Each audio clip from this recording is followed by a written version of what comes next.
Hey, my beautiful people. So today's video, I want to do something with showing you how to work through that spasticity and tone in the shoulder. So the question was asked, how do I combat or work with, if I'm trying to reach forward on my affected side, instead of my arm going forward, it pulls itself back. And that's because of the spasticity and the tone in our affected side.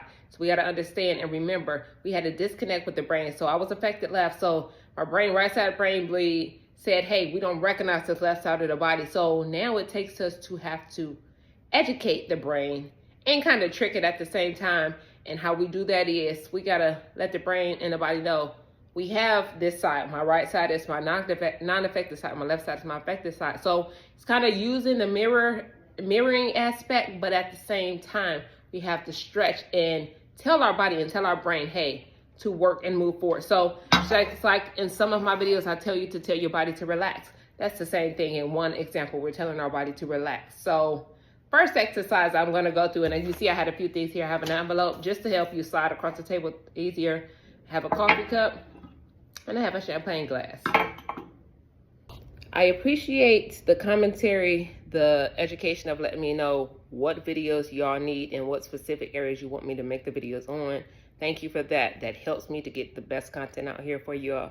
And thank you for those that have been showing their love and support and appreciation with donating. I will leave my information at the bottom if you like to donate in any type of way. Also, please, it's very important, you guys.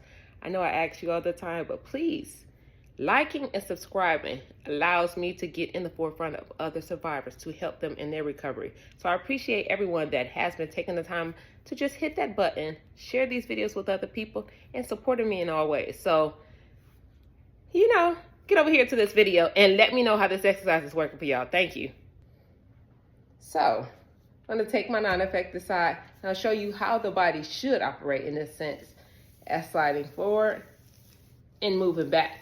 And I could have just did this across the table, but again, we're educating the brain. So my brain says, hey, I want to reach out and grab this. We're gonna reach and grab it. So that helps me to have a connection with my brain and say, hey, I'm trying to do something versus, hey, just reach the hand out. It's again, tricking the brain. Because of that disconnect, it doesn't work as it should. So we wanna reach out and grab. We're gonna push this back out here. So the situation here, your body should react as to go forward. I remember when I had a lot of spasticity and tone, that body did not quite go forward. It would pull itself back. So here we have this situation that we're working on, driving back, driving back, driving back. So again, I've worked through my spasticity and tone. So if you're in a situation, and I'm going to show you how that generally looks as we're trying to extend out, and it's pulling back because of the tightness in the scapula. So I'm going to stop there. We're going to do one of our wonderful handy dandy arm exercises to stretch that out. One of my favorite is kiss the bicep. I'm literally kissing my bicep. Bring it back down. And I like to take the hand over top versus this way. You have a lot more mobility when you take it this way. And I'm pulling with my right arm. And I pull it. So I'm going to say I do this, I'm going to say 10 to 12, maybe 15 times. So we're going to stretch that out. So I start off there and then I'm going to take it even further. We're going to do this another 10 to 12, up to 15 times. We're stretching that out. So we're getting some blood flow in that scapula. So our brain understands, hey, that scapula does have movement. We can stretch it. It may not be as easy to get it up here, but we definitely want to work with stretching this out. Now we're going to take it up overhead. As such, full extension. Go over to the left side. Bring it back up to the top. We're going over to the right side. So this one right here definitely is a great stretch, even for myself. I feel it all in the back of the scapula, the neck, the rhomboids, the shoulder, everything. You're feeling everything just opening up. So again, we'll go back to our exercise. And it's not going to be an immediate change, but work it through it. So now we're going to put it back out here and giving our brain something to say, hey, I wanted to get it out there. So if you say you're stuck in this situation, it's not going, now we're going to assist it. We're going to put that out there. Now we have it here, and you may still be dealing with the situation that your hand may want to do this and curl up. So we're going to assist it now with this non-affected side. So the great thing about this sliding across the table here is giving us some traction to go back and forth. So I'm going to skip through that one. That's one I want you to definitely try. This other one is great because the brain is trying to recognize, hey, I want to grab my glass to grab it to drink something. All your fingers may not open up and go out there. So we're going to do it with two hands. And we're gonna, okay, so if your hands didn't go in this situation, I like this glass, so I'll show you this trick I didn't show you in another one. So say my hand is still fisted and I still want to grab and I still want to assist that arm with going forward. I'm dropping that fist in here. And then I'm still going to slide, and I'm going to take this. So I'm going to turn this itself into an exercise. And if your table doesn't slide, if it depends, you can take this back and we can do one of these. So this is a whole exercise in itself. And then we get a little funky with it because we're going to now add this situation here. And I'm turning static to the table, so that's funny. We're adding this situation here. So now we're stretching that scapula out. And we're getting our body and our brain to understand, hey, we want to go forward. And hey, our body should move in that situation that's forward. And what I want you to do is to focus on trying to pull those shoulders away, not driving your whole body as in some of them I did. That does give you a great stretch, but you really want to take some time to focus on pulling away and bring it back in. And from this one, now we're going to our next one, which the handy dandy champagne glass.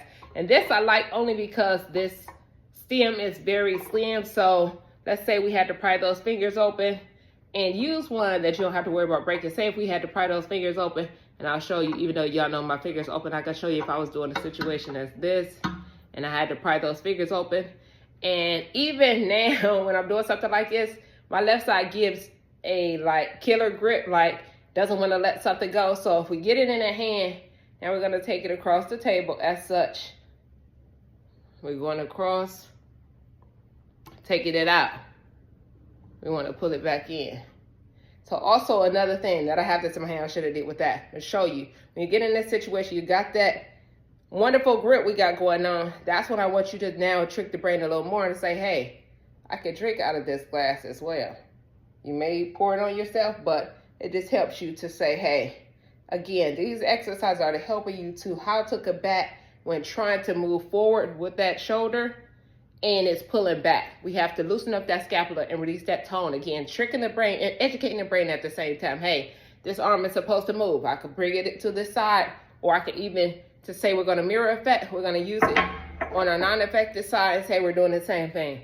Bring it in, pull it back, double fisted, back down, bring it in.